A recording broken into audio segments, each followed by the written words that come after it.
I'm curious, how many of you have ever had a broken bone? Just raise your hand. Okay, how many of you have had 2 broken bones? Oh. How many have had 3 broken bones? How many have had 4 broken bones? Whoa, you beat my wife. I had to see who had more broken bones.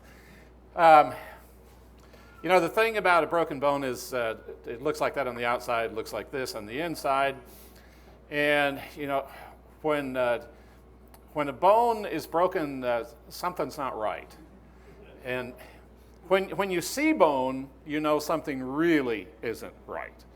If you had a compound fracture, you probably wrestled with maintaining consciousness because that looked and appeared so bad. So if you see bone, you're obviously talking a very bad fracture.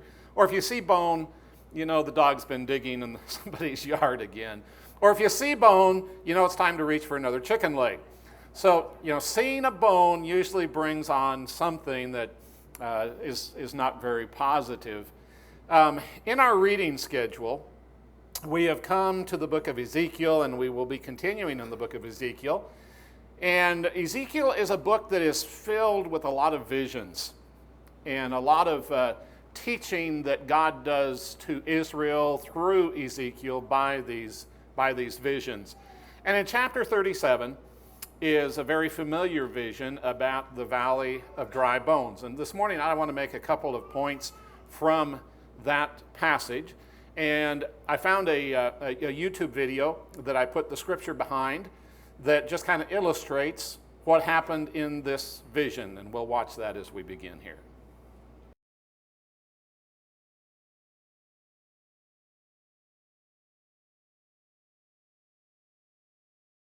The hand of the Lord was upon me, and he brought me out by the Spirit of the Lord, and set me in the middle of a valley. It was full of bones. He led me back and forth among them, and I saw a great many bones on the floor of the valley, bones that were very dry.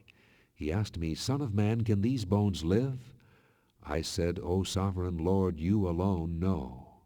Then he said to me, Prophesy to these bones, and say to them, Dry bones, hear the word of the Lord. This is what the sovereign Lord says to these bones. I will make breath enter you, and you will come to life. I will attach tendons to you, and make flesh come upon you, and cover you with skin. I will put breath in you, and you will come to life. Then you will know that I am the Lord. So I prophesied as I was commanded, and as I was prophesying there was a noise, a rattling sound, and the bones came together, bone to bone. I looked, and tendons and flesh appeared on them, and skin covered them, but there was no breath in them. Then he said to me, Prophesy to the breath. Prophesy, Son of man, and say to it, This is what the sovereign Lord says. Come from the 4 winds, O breath, and breathe into these slain, that they may live. So I prophesied as he commanded me, and breath entered them. They came to life and stood up on their feet, a vast army. Then he said to me, Son of man, these bones are the whole house of Israel. They say, Our bones are dried up, and our hope is gone. We are cut off. Therefore prophesy and say to them, This is what the sovereign Lord says. O my people, I am going to open your graves and bring you up from them. I will bring you back to the land of Israel. Then you, my people, will know that I am the Lord, when I open your graves and bring you up from them. I will put my spirit in you, and you will live, and I will settle you in your own land. Then you will know that I, the Lord, have spoken, and I have done it, declares the Lord.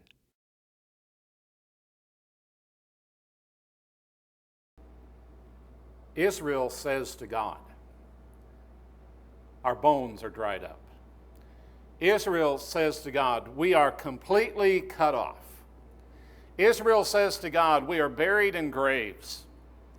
Israel says to God, We are imprisoned in a foreign land. But God, through Ezekiel in this vision, says, I will attach tendons to you. I will make flesh grow on you. I will cover you with skin.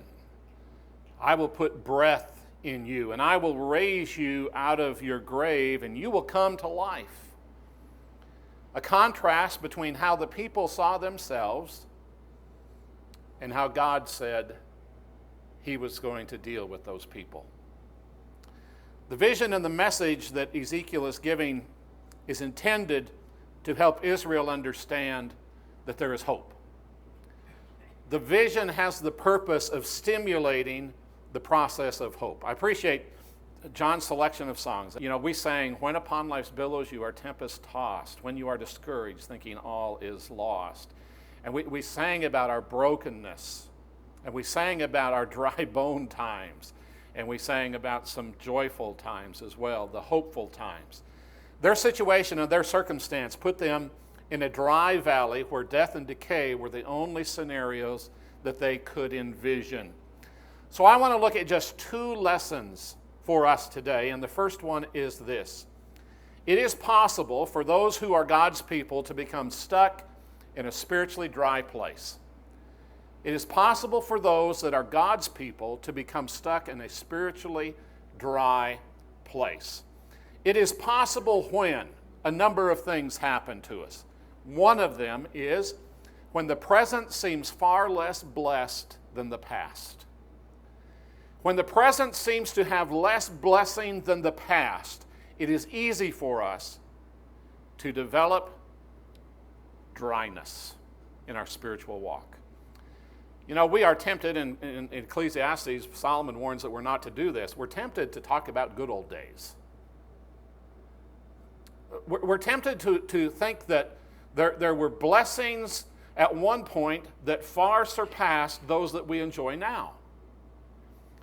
That's a temptation. And if Satan can get us to do that, I don't know if you've ever processed this, but if Satan can get us to believe that and to really process that, what he's doing is he's removing the power of God in the present. He is allowing us to get stuck in dryness of bones. And that's exactly where Israel was. They looked to the past and found the past had much greater blessing than the present did. God had blessed Israel in the past. He had given them cities that they had not built. He enabled them to harvest crops they hadn't planted. They had leaders, they had prophets, they had messages from God. They had continual forgiveness and mercy and grace that God continued to bestow upon them, oftentimes when they did not deserve it in any way, shape, or form. But even though they had all of those blessings, we know that what happened was they began to suffer. Son of man, when the people of Israel were living in their own land, they defiled it by their conduct and their actions. So they began to defile the very things that God gave them. So I poured out my wrath on them because they had shed blood in the land and because they had defiled it with their idols. I dispersed them among the nations, and they were scattered through the countries. I judged them according to their conduct and their actions, and wherever they went among the nations, they profaned my holy name. For it was said of them, "These are the people of God," and yet they had to leave his land. So God says, the people were blessed, but now they're not. And the people read that, they understood that, and as a result, they had blessings that far surpassed where they were now, and their bones dried up. Their bones dried up. The second thing that can contribute to all of this is that our spiritual nourishment is no longer being sought. Spiritual nourishment is no longer being sought. Human bones are not lifeless framework so that we don't just sit around like a bowl of Jell-O. They are part of the living body. They are alive, and they have various parts, and all of the inner structure of the bone and the bone itself, it all takes life. And that's why we become concerned with things like the bone density and osteoporosis and those things, because what happens is the life of the bone becomes threatened, and that affects then the rest of our person. Bones are alive, and they need to maintain that life. There needs to be nourishment for a bone to maintain itself. And we may not typically think of that because oftentimes we see bones without any apparent nourishment. They are like the valley of dried bones, just all dried up. But bones are living. One spiritual bone structure must be nourished if it's to sustain the total spiritual structure. Scripture is the precious food that sustains our bones. Let me tell you an actual incident. This last Wednesday, we had a visitor from Sturgis, South Dakota. He, afterwards, I was explaining to him how we're reading through the Bible, and we're talking about that in worship time. We're talking about that in our class times, and how, we're just encouraging people to do that, and how different it is when all of us are in Scripture in the same place at the same time. When we come together, we don't come together empty-handed. It's like we come with a full load, and then as we hear more, as we process more, we deepen our understanding of Scripture. And here was his comment as I explained that all to him. He says, well, I sat down, he says, and we have class up there, and he says, you sit down and the teacher talks. He said, so I sat down and I thought, well, we're going to have class, and so the teacher's going to talk. And he said, and you went through that sheet like in 10 minutes, and that was all done. And then he said, people started talking. And he said, there was somebody over here who said something. And I thought, wow, that's really great. And then there was somebody back here who said somebody over there. And he said, it was like everybody was ready to teach the class. Now that was a visitor's observation of what happens when we all nourish ourselves together, because we have something to share. Now, I'm not one to try to guilt people into anything, but folks, if you're not participating in those times this year in the way we have things set up now, you are missing something fantastic. You are missing an opportunity to grow your bone structure like we seldom offer. Now, you may have a reason, that's between you and God, but I just want to tell you, what's being offered here is one of the richest, meatiest experiences that you could have. So process that. Ezekiel says, the hand of the Lord was upon me, and he brought me out by the Spirit, and the Lord set me in the middle of a valley, and it was full of dry bones. And he led me back and forth among them, and I saw a great many bones on the floor of the valley, bones that were very dry. Bones that were very dry. The Hebrew word that is used here for very is kind of interesting, because it actually is the word that would be used to rake. And the application was like raking the embers together so that you maintain your fire. Okay, we've all heard of how when the embers get separated, they lose their heat and they go out. When they're raked together, they maintain, they keep the fire. So initially, the idea is these bones had been exposed to a lot of heat. Okay, it had burned off the flesh, the nourishment. The root word from which that Hebrew word comes means to brand.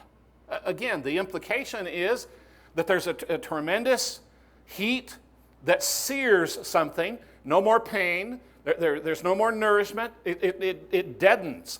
And so when it says these bones are very dry, it's saying these bones have nothing left. There is no nourishment contained in them. There is nothing of substance to maintain and to nurture these bones. They are very dry. There's no life left in these bones. They've been burned. In research for this lesson, I found it necessary to watch an episode or two of The Walking Dead. And, I just tell you that,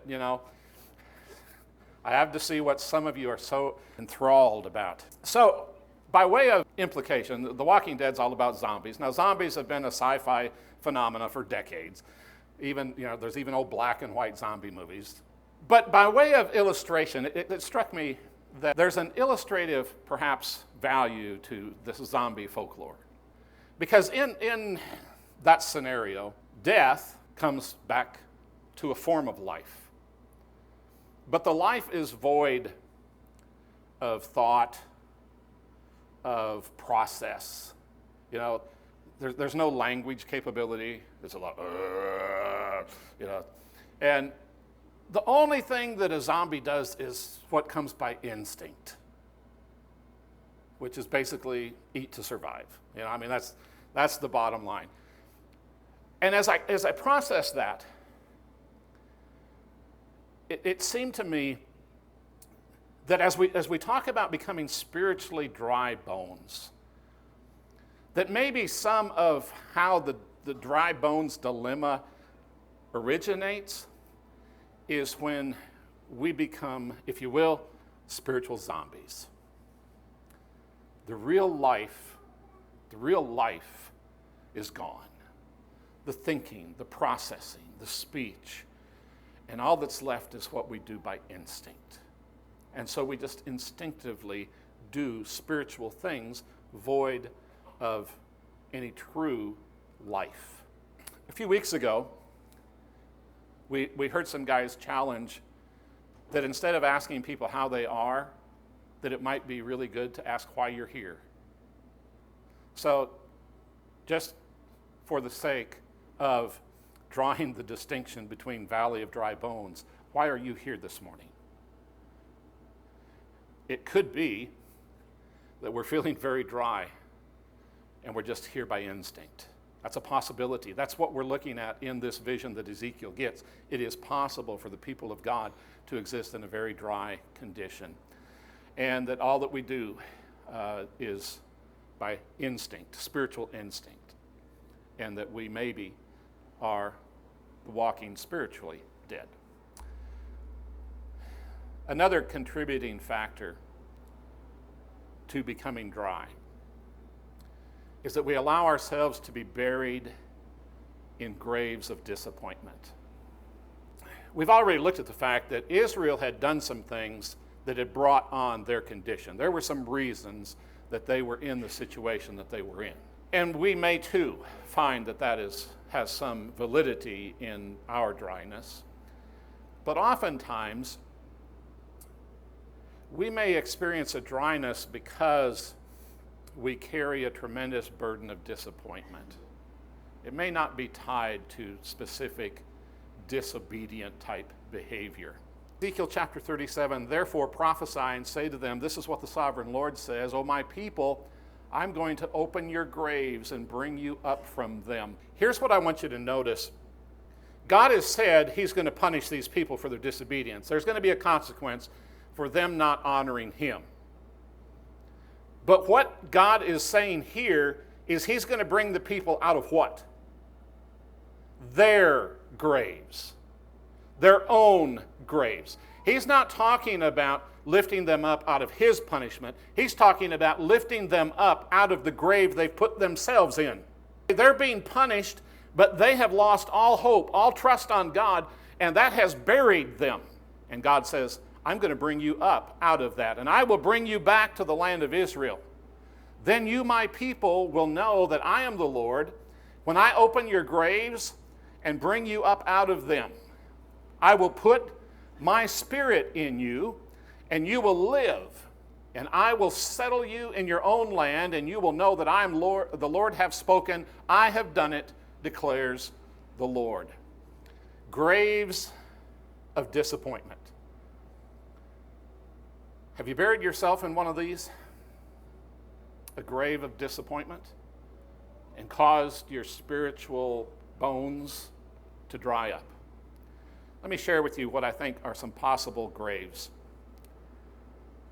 The first one is I think we sometimes can be buried in an unhealthy obsession with others' failures. We can become so intent on what other people aren't doing that we bury ourselves in a grave of disappointment.